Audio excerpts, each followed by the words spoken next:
Hello everyone, welcome to my channel world of NCERT. আজকে আমরা আরেকটা মক টেস্ট নিয়ে আসলাম জিওগ্রাফি সাবজেক্ট থেকে। আমরা হিস্ট্রি করছিলাম গত 2 দিন।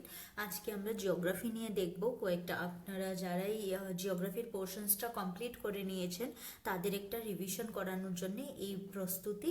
চলুন শুরু করা যাক। এখানে বলা হচ্ছে যে 30টা কোয়েশ্চেন দেওয়া হয়েছে এমসিকিউ। আমরা দেখব যে এমসিকিউগুলির আমাদের যে পড়েছি আমরা সেই সিলেবাস থেকে হয়েছে কিনা। তো আপনারা নিশ্চয়ই আজকের ভিডিওটা দেখার পর ট্রাই করবেন ভিডিওর সাথে সাথে কোয়েশ্চেনগুলি খাতায় লিখে আনসারটা বের করার। আর আপনারা আমাকে কমেন্টে জানাবেন কার কোনটাতে ডাউট আছে বা কার কতটা কারেক্ট হয়েছে। আর আমি এটার উত্তর আজকে দেব না, কিন্তু কাল সকালের মধ্যে আপনারা পোস্টে এর পুরাটা উত্তর আনসার কিটা পেয়ে যাবেন। আমি আনসার কি পোস্ট করে দেব, কিন্তু সেটা আসবে কাল সকালে। আমি আজকে রাত্রটা আপনাদেরকে দিতে চাই যাতে করে আপনারা একটু নিজে থেকেও ট্রাই করতে পারেন। চলুন শুরু করা যাক। প্রথম কোয়েশ্চন বলছে, পৃথিবীর ঘূর্ণনের ফলে নিচের কোনটি ঘটে না? দিন রাত্রির সৃষ্টি হয় না, নাকি জোয়ার ভাটার সৃষ্টি হয় না, নাকি কোরিওলিস বলের উৎপত্তি হয় না, নাকি সূর্যোদয় ও সূর্যাস্তের আপাত পরিবর্তন ঘটে না? তো পৃথিবীর যে ঘূর্ণন কোনটা আর কোনটাকে পৃথিবীর যেটাকে রোটেশন বলে আর কোনটা রিভলিউশন বলে, সেটা অনুযায়ী আপনাকে আনসার করতে হবে যে পৃথিবীর ঘূর্ণনের ফলে কোন জিনিসটা হয় না। নেক্সট কোয়েশ্চেন বলছে, আনসারটা আপনারা লিখে দেবেন। একের আনসার কোনটা, দুইয়ের আনসার কোনটা, কমেন্টে সবটা আনসার আমি দেখব যে কার কতটা প্রিপারেশন হয়েছে। পৃথিবীর কোন গতির ফলে ঋতু পরিবর্তন ঘটে? এটা কি ঘূর্ণন, নাকি পরিক্রমণ, নাকি মহাকর্ষণ, নাকি অক্ষের হেলন ছাড়া পরিক্রমণ? থার্ড কোয়েশ্চন বলছে, 1 ডিগ্রি দ্রাঘিমা অতিক্রম করতে সময় লাগে প্রায় কতটুক সময় লাগে? তো যারা আপনারা পড়েছেন জিওগ্রাফি তারা নিশ্চয়ই জানেন যে দ্রাঘিমা কোনটাকে বলা হয়। আর যেমন এটাকে আমরা যে লম্বায় যে টানগুলি থাকে এটাকে আমরা বলি ল্যাটিটিউড। তো এক একটা ল্যাটিটিউড থেকে আরেকটা ল্যাটিটিউডে যেতে কতটা টাইম লাগে সেটা আপনাকে বুক থেকে প্রথমে জেনে নিতে হবে। তো 0 ডিগ্রি স্টার্ট হয় এখান থেকে। তো একটা ল্যাটিটিউড থেকে আরেকটা ল্যাটিটিউডে যেতে সময় কতক্ষণ লাগে আর এতটুক জায়গা যেতে কতক্ষণ লাগে? তো অ্যাকচুয়ালি 1 ডিগ্রি দ্রাঘিমা অতিক্রমণ করতে সময় লাগে 4 মিনিট। তো আমি বুঝতে পারছি যে যারা এটা পড়েছেন আপনারা নিশ্চয়ই এরকম ছবি এঁকে তারপরেই পড়েছেন, নয়তো এটাতে একটু কনফিউজড লেগে যাবে। এটাকে বলা হয় এটাকে বলা হয় লঙ্গিটিউড আর এটাকে বলা হয় ল্যাটিটিউড। ল্যাটিটিউড এটা হচ্ছে ইকুয়েটর, আর ইকুয়েটরের পাশে যেগুলি আছে সেগুলি হচ্ছে ল্যাটিটিউড। ল্যাটিটিউডের একটা বৈশিষ্ট্য হচ্ছে এটা পুরো সার্কেলে থাকে। আর লঙ্গিটিউড যেটা লম্বায় যেটা আছে সেটার একটা বৈশিষ্ট্য হচ্ছে এটা হচ্ছে হাফ, পুরা থাকবে না, এটা থাকবে ½ degree. Are not ½ degree, half থাকবে পোর্শনটা টোটাল। তো 1 ডিগ্রি দ্রাঘিমা অতিক্রম করতে কত সময় লাগে সেটাও একটা কোয়েশ্চেন আমাদের এখান থেকে আমরা দেখতে পেলাম। 4 নম্বর কোয়েশ্চেন হচ্ছে, নদীর উচ্চ প্রবাহে প্রধানত কোন প্রক্রিয়াটি সক্রিয় থাকে? সঞ্চয় প্রক্রিয়া, নাকি পার্শ্বীয় ক্ষয়, নাকি উলম্ব ক্ষয়, নাকি পলির অবক্ষেপণ? নেক্সট আমরা দেখি, কাস্ট ভূমিরূপ প্রধানত কোন শিলায় গঠিত হয়? গ্রানাইট শিলায়, নাকি ব্যাসাল্টে, নাকি চুনা পাথরে, নাকি বেলে পাথরে? তো আমরা যখন ভূমির বিভিন্ন রকম ধাপ আমরা পড়বো যে ক্রাস্ট কোনটা, ম্যান্টেল কোনটা, তখন আমরা দেখব যে এরকম বিভিন্ন কিছু গ্রানাইট কোনটা থেকে হচ্ছে, ব্যাসাল্ট কোনটা থেকে হচ্ছে, চুনাপাথর কোনটা থেকে হচ্ছে, সবকিছু ওইখানের মধ্যে ডিসকাস করা থাকে যখন আমরা ভূমিরূপ ডিসকাস করবো, ল্যান্ডফর্মস। তো ল্যান্ডফর্মসের মধ্যে এটা কাস্ট ভূমিরূপটা এসে যাবে, আপনারা সেখান থেকে আনসারটা দেখে নেবেন। 6 নাম্বার হচ্ছে, তাপমাত্রা বিপর্যয় বা টেম্পারেচার ইনভার্সন কখন ঘটে থাকে? দুপুরে, নাকি ভোরবেলায়, নাকি বিকেলে, নাকি সন্ধ্যায়? 7 নাম্বার কোয়েশ্চন হচ্ছে, পৃথিবীর স্থায়ী বায়ু প্রবাহের মধ্যে ট্রেডউইন্ড প্রবাহিত হয় নিরক্ষরেখা থেকে মেরুর দিকে, নাকি উপক্রান্তীয় উচ্চচাপ থেকে নিরক্ষীয় নিম্নচাপের দিকে, নাকি মেরুর উচ্চচাপ থেকে উপক্রান্তীয় নিম্নচাপের দিকে, নাকি নিরক্ষীয় অঞ্চল থেকে উপক্রান্তীয় অঞ্চলের দিকে? এবার এই যে বিষয়গুলি সেগুলি যদি আপনারা না বুঝেন যে নিরক্ষীয় অঞ্চল কোনটা, উপক্রান্তীয় অঞ্চল কোনটা, মেরু অঞ্চল কোনটা, তাহলে কিন্তু আপনাদের অসুবিধা হয়ে যাবে। তো প্রথমে এরকম একটা গ্লোব ড্র করে নেবেন, তারপর এই গ্লোবের মধ্যে কোন জায়গাটাকে নিরক্ষীয় অঞ্চল বলে, কোনটাকে উপক্রান্তীয় অঞ্চল বলে, সেগুলি একদম খাতার মধ্যে আর্ট করে ড্র করে তারপরেই পড়বেন, তাহলে বেশি মনে থাকবে। আর যে পৃথিবীর স্থায়ী বায়ুপ্রবাহ, যেটাকে পার্মানেন্ট উইন্ড বলা হয়, পার্মানেন্ট ট্রেড উইন্ডটা কোন দিক থেকে কোন দিকে প্রভাবিত হয়, এদিক থেকে এদিকে নাকি ওই দিক থেকে ওই দিকে, সেটা আপনাকে উত্তরটা দিতে হবে। নিম্নলিখিত কোনটি উষ্ণ সমুদ্র স্রোত? উষ্ণ সমুদ্র স্রোত বলতে এখানে বোঝাচ্ছে যেটা মাঝখান থেকে ইকুয়েটর থেকে উপরের দিকে যায়।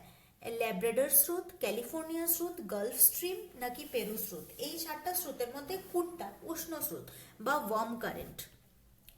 9th নাম্বার কোয়েশ্চেন বলছে সমুদ্র স্রোতের প্রধান কারণ নয় কোনটি? সমুদ্র স্রোত বিভিন্ন কারণে হয়ে থাকে, এর মধ্যে এখানের কোনটি নয়? লবণাক্ততার পার্থক্য, নাকি জোয়ার ভাটা, নাকি পৃথিবীর ঘূর্ণন, নাকি বায়ু প্রবাহ? 10th নাম্বার কোয়েশ্চেন বলছে জোয়ার ভাটার প্রধান কারণ হলো সূর্যের তাপ, পৃথিবীর ঘূর্ণন, চাঁদের মহাকর্ষ শক্তি, নাকি সমুদ্র স্রোত? 11th নাম্বার কোয়েশ্চেন হচ্ছে বসন্ত জোয়ার ঘটে অমাবস্যা ও পূর্ণিমায়, অষ্টমী তিথিতে, প্রথম চতুর্থাংশে, নাকি শেষ চতুর্থাংশে? 12th নাম্বার কোয়েশ্চেন বলছে পরিবেশগত ভূগোলের মূল আলোচ্য বিষয় হচ্ছে মানুষের অর্থনৈতিক কার্যকলাপ, নাকি মানুষ ও পরিবেশের পারস্পরিক সম্পর্ক, নাকি রাজনৈতিক সীমারেখা, নাকি জনসংখ্যা বন্টন? 13th নাম্বার কোয়েশ্চেন বলছে বায়ু দূষণের প্রধান উৎস নয়, বায়ু দূষণের প্রধান উৎস কোনটা এখান থেকে নয়? আগ্নেয়গিরি, নাকি যানবাহন, নাকি শিল্প কারখানা, নাকি বন উজাড়, এখানের মধ্যে কোন জিনিসটা বায়ু দূষণের প্রধান উৎস নয়? 14th নাম্বার কোয়েশ্চেন বলছে ভূমিধস সবচেয়ে বেশি ঘটে সমতল ভূমিতে, নাকি মালভূমি অঞ্চলে, নাকি খাড়া পাহাড়ি ঢালে, নাকি মেরু অঞ্চলে? ভারতের প্রধান লৌহ আকরিক অঞ্চল কোনটি? 15 নম্বর কোয়েশ্চেন বলছে ভারতের প্রধান লৌহ আকরিক অঞ্চল কোনটি? আমি এই দুই কোয়েশ্চেন পেপারটা শুধুমাত্র ইউনিট 1 এন্ড ইউনিট 2 এর অ্যাকর্ডিং করেছি, ইউনিট 3 এটার মধ্যে ইনক্লুডেড নয়। ছোটনাগপুর মালভূমি, দাক্ষিণাত্য মালভূমি, গঙ্গা সমভূমি, নাকি থর মরুভূমি? বক্সকাইট হলো লৌহের আকরিক, তামার আকরিক, অ্যালুমিনিয়ামের আকরিক, নাকি দস্তার আকরিক? কয়লা একটি 17 নম্বর কোয়েশ্চেন বলছে নবায়নযোগ্য শক্তি, অবনবায়নযোগ্য শক্তি, বিকল্প শক্তি, নাকি পারমাণবিক শক্তি? তো সেটার আনসারও আপনাকে দিতে হবে কোন অপশনটা সব থেকে বেশি এখানে অ্যাপ্রোপ্রিয়েট মনে হচ্ছে। সৌরশক্তির প্রধান সুবিধা দূষণ সৃষ্টি করে, নাকি সীমিত সম্পদ, নাকি অশেষ ও পরিবেশ বান্ধব, নাকি ব্যয়বহুল? কোনটা আপনার মতে correct answer? 18 number. 19 number question বলছে ধান চাষের জন্য প্রয়োজন কম বৃষ্টি, শীতল জলবায়ু, নাকি প্রচুর বৃষ্টি ও উর্বর মাটি, নাকি সূক্ষ্ম জলবায়ু? তো এগুলি একদম সাধারণ কোয়েশ্চেন পেপার, এগুলি যদি আমি নাও পড়ে থাকি তাহলেও আনসার করা যাবে। 20 নাম্বার হচ্ছে গম চাষ প্রধানত কোন ধরনের কৃষির অন্তর্ভুক্ত? নিবিড় জীবিকা ভিত্তিক কৃষি, নাকি বিস্তৃত বাণিজ্যিক কৃষি, নাকি উদ্যান কৃষি, নাকি স্থানান্তর কৃষি? 21 নম্বর কোয়েশ্চেন বলছে চা বাগান কৃষির উদাহরণ, কি ধরনের কৃষির উদাহরণ এটা? জীবিকা ভিত্তিক কৃষি, নাকি শুষ্ক কৃষি, নাকি রোপণ কৃষি, নাকি মিশ্র কৃষি?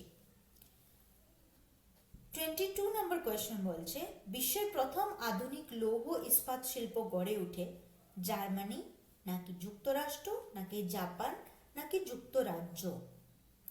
যুক্তরাষ্ট্র হচ্ছে ইউএসএ আর যুক্তরাজ্য হচ্ছে ইউনাইটেড কিংডম। ভারতের প্রধান তুলা বস্ত্র শিল্প কেন্দ্র কোথায়? কলকাতা, নাকি মুম্বাই, নাকি কানপুর, নাকি লুধিয়ানা? 24th নাম্বার কোয়েশ্চেন বলছে পাট শিল্পের কাঁচামাল প্রধানত আসে শুষ্ক অঞ্চল থেকে, নাকি পাহাড়ি অঞ্চল থেকে, নাকি বন্যাপ্রবণ সমভূমি অঞ্চল থেকে, নাকি মরু অঞ্চল থেকে? 25th নাম্বার কোয়েশ্চেন বলছে অ্যালুমিনিয়াম শিল্পের জন্য সবচেয়ে গুরুত্বপূর্ণ শক্তি কয়লা, জলবিদ্যুৎ, সৌরশক্তি নাকি বায়ু শক্তি। 26 নাম্বার কোয়েশ্চেন বলছে কাগজ শিল্পের প্রধান কাঁচামাল কোনটি, তুলা, আখ, কাঠ ও বাঁশ নাকি উল। 27 নম্বর কোয়েশ্চেন বলছে ভারতের পেট্রোকেমিক্যাল শিল্পের প্রধান কেন্দ্র কোনটি, দার্জিলিং নাকি ডিগবয় নাকি চিরাপল্লী নাকি সিমলা। 28 নম্বর কোয়েশ্চেন বলছে সমুদ্র স্রোতের ফলে ইউরোপের জলবায়ু তুলনামূলকভাবে উষ্ণ, কারণ ল্যাব্রাডর স্রোত, গালফ স্ট্রিম, পেরু স্রোত নাকি ক্যানারি স্রোত। সেখানে আমি একটু ডিসকাস করি আপনাদের সাথে, যদিও আমি মনে করছি যে আপনারা অলরেডি সেটা জানেন, তাই আমি একটু জাস্ট রিভাইজ করব জিনিসটা। যেমন ধরুন এটা আমাদের পৃথিবী, এই হচ্ছে আমাদের ইকুয়েটর। তো আমাদের যে সূর্যের আলোটা ডাইরেক্টলি কোথায় পড়ে, ডাইরেক্টলি ইকুয়েটরের মধ্যে পড়ে। আর বাকি যে জায়গাগুলি সেগুলি ইকুয়েটর থেকে তুলনামূলকভাবে যে উষ্ণতাটা, ওয়ার্মনেস একটু কম এই দুইটা সাইডে। আর এই মাঝখানের জায়গাটা সব থেকে বেশি গরম থাকে। তো যতগুলি সমুদ্র স্রোত এই জায়গাটার মধ্যে সৃষ্টি হবে সেগুলি হবে উষ্ণ স্রোত বা গরম স্রোত। আর এই গরম স্রোতগুলি এখান থেকে যদি সৃষ্টি হয় তাহলে যায় কোথায়, এখানেই কি থাকে না, এটা যায় এদিকে, দুইটা পুলের দিকে এটা যেতে থাকে। কিন্তু যখন সেটা পোল থেকে আসে ডাইরেক্টলি, যেমন নর্থ পোল সাউথ পোল থেকে যখন আসে তখন সেটাকে বলা হয় ঠান্ডা স্রোত। তো সমুদ্র স্রোতের ফলে ইউরোপের জলবায়ু কিরকম ধরনের, ল্যাব্রাডর স্রোতের সমুদ্র স্রোতের ফলে ইউরোপের জলবায়ু তুলনামূলকভাবে উষ্ণ। বলছে যে এখানে যতগুলি সমুদ্র স্রোত দেওয়া হয়েছে এর মধ্যে থেকে যে কোনো একটির কারণে ইউরোপের যে জলবায়ুটা সেটা একটু উষ্ণ হয়ে থাকে। আপনাকে বলতে হবে এই কারেক্ট আনসার কোনটা, ল্যাব্রাডর, গালফ, পেরু নাকি ক্যানারি স্রোত। Sorry, just a second.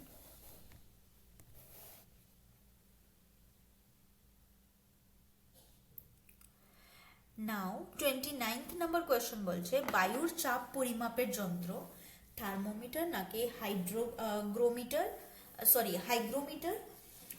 Barometer নাকি অ্যানিমোমিটার। এর চারটার মধ্যে বায়ুর চাপ কোন মেশিনটার দ্বারা পরিমাপ করা যায়। এই কোয়েশ্চেনটা খুব বেশি ইম্পর্টেন্ট, এটা অনেকবার পরীক্ষায় এসেছে, তো এটাকে আমি একটা স্টার মার্ক দিয়ে রাখলাম। আপনাকে নিশ্চয়ই এই কোয়েশ্চেন পেপারটা খুব ভালো করে কোয়েশ্চেনের আনসারটা প্রিপেয়ার করতে হবে।